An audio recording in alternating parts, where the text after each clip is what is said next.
Hello, Jason Maraschiello here again. Today I want to talk a little bit about stories.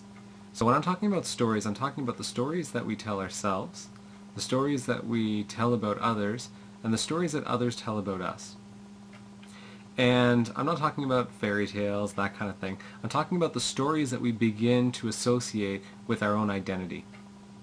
So stories can be very powerful. Stories can be like a placebo, where when we convince ourselves of the story of this sugar pill, say, then it has the power then to cure these ailments and that kind of thing. It's the same kind of thing with the stories that we start to tell about ourselves. So what's an example of one of these stories? An example could be I was in a car accident and someone told me, well, it's very unlikely that you're going to walk again. In history, we've seen that those stories have been proven wrong. And there's that opportunity to prove those stories wrong if we are willing to go beyond just the word of somebody and say, well, let's see about that. And it's not to say that you shouldn't trust your doctor or something like that, but it's try not to be so caught up in the story that you let that be the be-all and end-all. So how many people have heard that story and haven't even tried to see if they can go past that? It's the same kind of thing when we start to associate things with our past. Now I do mindful life coaching, and I get different people coming to me and they'll have all kinds of different stories. They'll have stories about childhood abuse, they'll have stories of different traumas in their past and stuff like that, and it's amazing to see how those stories carry forward and affect them today. To the point where even if they could let go of some of that stuff, they would be afraid to, because now they've been with those stories for so long that those stories are a part of who they are. And something that we know about human beings is we like the familiar. So I'd rather be uncomfortable and deal with all this baggage, because at least this creates this person that I'm familiar with, where if all of a sudden I'm not afraid of clowns, or I don't have a fear of spiders, or something else that I'm holding on to, as soon as I let go of that, well, I don't know who that person is anymore. That's a complete stranger to me, and I don't know if I even want to get to know them. And the interesting thing about stories, too, is they actually take effort for us to hold on to them. It takes will for us to hold on to them. So it's something that we're kind of doing to ourselves. So people ask, well, how do I just let go of these stories? And a great analogy is, how do you just let go of anything? So if we imagine I just have a crystal here, if we imagine that I have to hold onto this crystal in order to hold or keep it in place here, that's the same kind of thing like with our stories. It's not just a matter of letting go and it will fall. I'm actually, the whole time that I'm holding on to the story, I'm using a degree of effort to keep it up. And the more stories and more stories that I lay on there, the more effort I'm putting into keeping my identity with this story. Where if we can relax and shed the effort needed, then we can let go of these stories. Now, of course, with all this kind of stuff, when we get into mindfulness and meditation and these ideas, they're very simple in theory and oftentimes a lot more difficult in practice. And that's really what it takes, is a practice in order to help us kind of move along with this. But in order to do it, we not only need to be willing on a verbal sense to say, yes, okay, I don't want this anymore, I don't want to be afraid of this, but we have to kind of get past that initial fear of that discomfort. So a metaphor that I like to use is kind of jumping into a swimming pool or jumping into a lake or something like that. Oftentimes we'll see people swimming in the lake and we'll see what it's like to just be free and swim amongst there, and it looks like something that we want. Yet as soon as we start to think about just jumping into this water, we think about that momentary discomfort and that cold feeling, that shock to the system when we first jump in.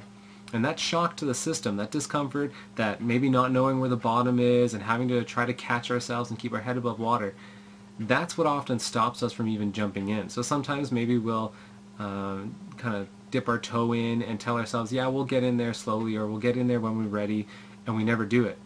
Whereas when we can just let go of that doubt and that fear in our mind and we can just jump in, after that momentary discomfort, oftentimes we're having fun, we're cool, and we're now being that version of ourselves that we want to be.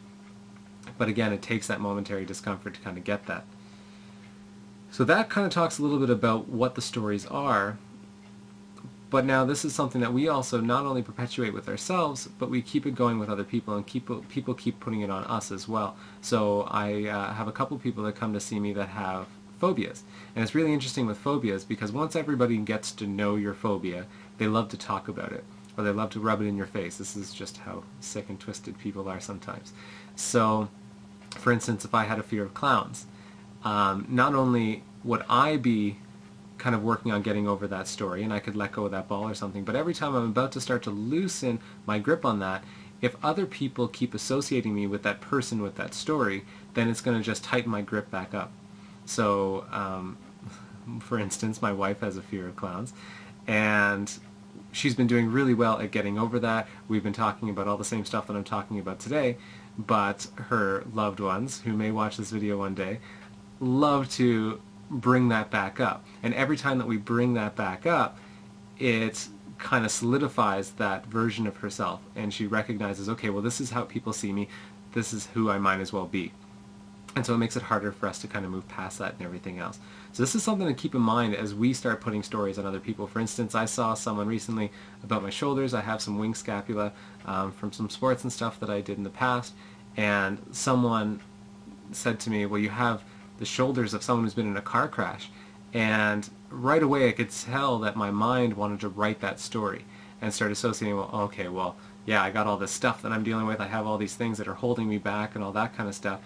And as I started to do that, I had to consciously stop that script from being written, because then would that stop me from trying to fix it? Would it stop me from moving forward? Would I just use this as an excuse? Because another thing that human beings love are excuses.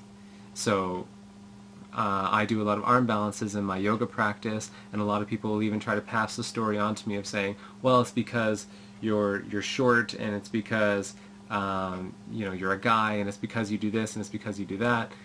But it's also because I practice my arm balances on a daily basis, and I have a pretty active yoga practice. If you practice your arm balances daily, you would probably be able to do them as well. So we'll even use these stories to make excuses for why we're not achieving certain things, and anytime we use an excuse, we're just holding ourselves back even further. So I'm not saying that we need to let go of our past and forget about the things that we've been through, but it's kind of like if we look at an actor who's been in a movie.